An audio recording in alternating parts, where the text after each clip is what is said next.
বস। বাহ, রিটেনে 95 মার্কস। জি sir. 95 marks আসলে যথেষ্ট নয়, বর্তমান তো কম্পিটিশন। অবশ্যই স্যার। তো কে কত মার্কস পেতে পারে, টাকা পয়সা কামানোর ভিতরে একটা কম্পিটিশন চলে আসছে জি স্যার। যে কে কত টাকা ইনকাম করতে পারে। তো ধরো এই যে যে টাকা কামানো, এটা ঠিক না ভুল? অবশ্যই স্যার ঠিক।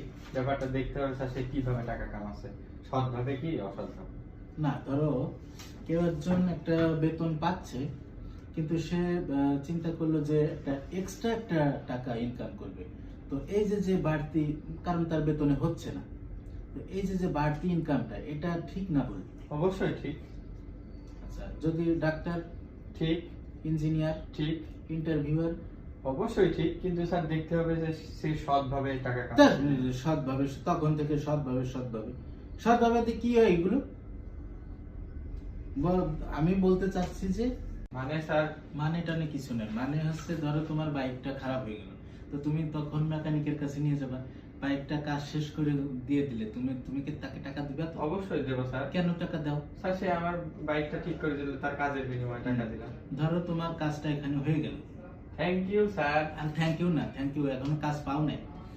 ধরো কাজটা এখানে হয়ে গেল, তো লাস্ট রাউন্ডে তোমার কাজটা কিভাবে হলো, কে তোমাকে লাস্ট রাউন্ডটা কে নিল? স্যার আপনি করে দিলেন।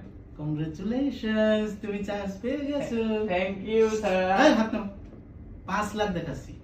স্যার এটা তো আশা করি নাই। আশা করেন? আচ্ছা ঠিক আছে, তাহলে আরেকটা প্রশ্ন।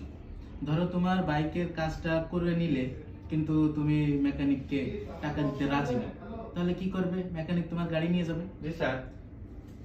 ওঠো, যাও। এই দেখো কে পাঠাচ্ছে, হ্যাঁ? পড়ালেখা